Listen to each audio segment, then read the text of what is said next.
Day 139, and the theme today is Russian disinformation, Russian propaganda. And you'll see why in just a moment. I'm going to talk about some events, and then I'm going to highlight a number of articles that are just showing you, like, the West says this, Russia then says that, and you'll see what I'm talking about in a second. Okay, so let's go back to the first thing is a death toll from shelling in Chavez Yar reaches 41. This is where the Russians just outright sent a missile into a residential building, which is a war crime. I mean, there's nothing else that you can describe that as a war crime. There's no military value around, and Russia's been doing this for in every major conflict that they've been in years, and they're just thumbing their nose at the world saying, try and stop us. Okay, next. Russia offers fast track citizenship to Ukrainians. I talked about this yesterday. If you haven't gone back and seen past episodes, here they are. And I talked about this yesterday. I think it's well worth seeing. Okay. Okay, Russian missiles are blasting civilians in Ukraine. This is a National Public Radio article in the United States, and it's really well done. I want to highlight just a couple of things here. Um, so, Russia makes incredible claims about attacks. Russian officials have made conflicting and at times ridiculously false claims about the airstrikes that hit Kredmash and Amstora Mall. Remember the mall that was attacked, like 1,000 people inside a mall, no military target around. This was a couple weeks ago. Again, I talked about that in one of these previous episodes. So the assertions that include that the shopping mall was empty, they did say that, I saw an article, and that casualties were staged. What? You have Western journalists independently verifying, but they just lie, and then they lie about lying. It's bizarre. Another claim is that Russia only targeted a factory where it alleged the Ukrainian army was hiding weapons, and that when the factory exploded, the fire spread to the mall. Well, the factory that they're talking about was a mile and a half away. There was nothing there, but it could have been a legitimate military target at least. But that would just mean that their ammunition is so bad or so uncalculated that they can't hit a factory a mile and a half away. That's a problem. Retired Lieutenant General Ben Hodges, former head of the U.S. Army in Europe, he said this. So it's going after suspected weapons warehouses and transfer points, but even hitting those is difficult because Moscow has used up most of its precision missiles. And if that's the case, that's kind of a bad place for them to be. But how do you achieve maximum terror? You hit a shopping mall at peak hours. So I think it's more calculated than just bad, artillery focus. This is a pattern for Russia as well. Despite regularly proclaiming that it does not attack civilian targets, Russia has obliterated apartment buildings across the country, bombed theaters, destroyed museums, in addition to blowing up shopping malls in Ukraine. Even if these recent strikes on civilians were accidents, says Alessandra Matevijchuk, the head of the Center of Civil Liberties in Ukraine, says these are war crimes. It doesn't matter, right? They are. They're war crimes. That's what they are. And she went on and says they've enjoyed impunity for decades. They committed the same attacks on civilians in Georgia, in Moldova, in Syria, in Mali, in Libya. Come on. Like, this is not something new to the Russians. This is the way that they conduct business. Okay.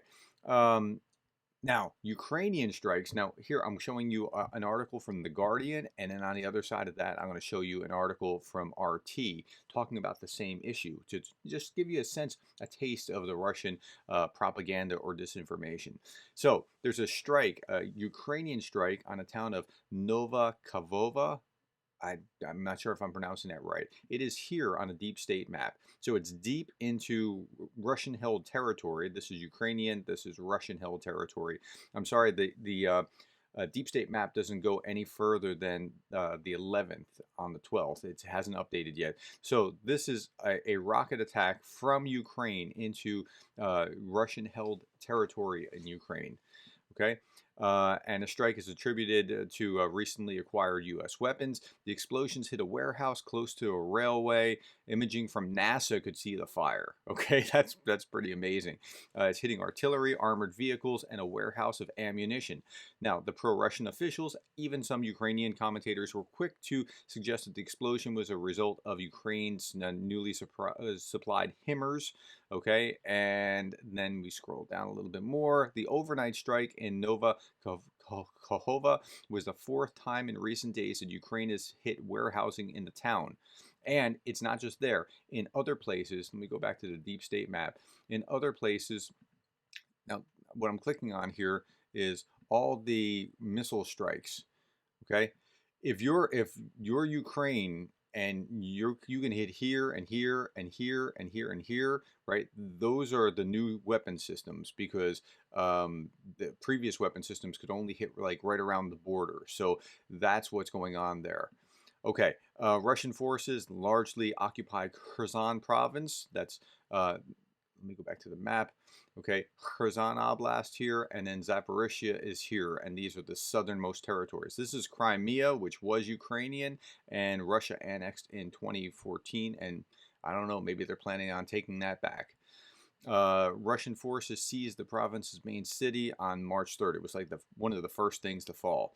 HIMARS systems have been causing increasing consternation among pro-Russian figures because the losses have mounted. This is what a HIMARS system looks like, and where a normal howitzer can fire 25 miles, the HIMARS can hit 50 miles away at 80 kilometers, and so it does some damage at a good range. HIMARS does appear to be currently having a disproportionate impact on the war. Okay, so that's what's going on. That's how The Guardian, the British newspaper, is carrying this. And I can generally trust The Guardian like other Western media. Okay, here's how RT carries the same information. So watch this, the same stuff. 5 people have been killed and at least 80 injured in shelling in the city of Nova Kakhovka by Ukrainian forces, a local Russian appointed official said. Now, he doesn't talk about whether those 5 are civilians or military, but he's giving this like large, oh, these Ukrainians, they're just indiscriminately shelling. It's not what's going on. Vladimir Letinev, administration chief of Nova Kakhovka, said that a fertilizer storage depot detonated from shelling on Monday. It wasn't a fertilizer storage depot. And multiple houses were damaged as well as other civilian sites, including a market and a hospital. Now this is the news that they're getting in Russia. That's the problem because this is RT, Russian television. You can't even see RT in the West. It's largely banned, except if you go to Rumble and then click on RT, subscribe to RT through Rumble. That's how I watch it because I want to see what the Russians are actually saying because it's so freaking crazy. Okay, U.S. provided HIMARS. Such strikes on civilian sites can only draw resolute condemnation. It is a direct consequence of the delivery of weapons by the United States to Kyiv. Dmitry Polansky, the deputy head of Russian mission to the United Nations, told RIA Novus, that's a Russian state-run Russian news organization, which is always a bad idea. Okay, so they're saying something very, very different in their reporting of the facts. Now, if they're saying stuff that's this different here, what do you make of now? Here's Pravda, Russia's Pravda. Pravda means truth. It was the Soviet era newspaper, and it just carried over. The Belarusian president says the West is preparing to plan an attack. The West is developing strategic plans for an attack on Russia, says Alexander Lukashenko. This is Lukashenko. He's the Belarusian president, and the main direction of the strike, history repeats itself, is through Ukraine and through Belarus, he said. Okay, but if you can't trust what they're saying here, how can you trust what he's saying here? And the West does not want to start World War III. They're not like agitating to go do that. They actually want to keep this limited. They want to drive Russia out, yes, but they want to keep this limited to Ukraine. So again, this is how Pravda's carrying it. Now, let's go to the U.S. State Department, which is saying to vilify Ukraine, the Kremlin seeks resorts to anti-Semitism. This came out, and I'm only showing this because it came out yesterday, July 12th. So the lie that Russia is pursuing denazification of Ukraine, this is what Putin said he was doing. We have to do this special military operation to denazify Ukraine. And we're like, denazify? The Nazis? What? Okay. Vladimir Putin has referred to Ukraine's democratically elected government as a gang of drug addicts and neo Nazis, and he has. And by the way, in his February 24th speech, he called the United States the empire of lies. So the liar is calling the other side a liar, which is, I think, just fascinating. Okay, more than 140 international historians have denounced Russia's equation of the Ukrainian state with Nazi regime to justify its unprovoked aggression. And I read that article. It was carried in, I think, the Jerusalem Post or whatever the main Israeli paper is. They called it factually wrong, morally repugnant, deeply offensive. Critics point out that Zelensky himself is Jewish. He won 73% of the vote in Ukraine, and he's Jewish. So it's probably not Nazi, but the Kremlin disseminates these false narratives about Jewishness. In fact, the Kremlin's most prominent propagandist said Zelensky was not really Jewish. Sergei Lavrov, about a month and a half ago, talked about how even Adolf Hitler had Jewish blood too, and that the wise Jewish people say that the most ardent anti-Semites are actually Jews. And I talk about that in the book. I talk about this very issue because it was like Israel had a fit over that. Okay, defending the indefensible, Slavolov and other pundits of Russian state television on Russian state television asserted that Nazism does not necessarily imply anti-Semitism, but can instead reflect so-called Russophobia. Okay, that's the closest thing to truth that we've got so far. They call anything Nazi that is anti-Russian. Okay, that's how it's like. It's a mutation of the term. Um, Slinging the Nazi slur as a propaganda technique. Okay, so on June 5th, this is fascinating. I mean, just absolutely fascinating. The Security Service of Ukraine published a report from the Russia's Federal Security Service.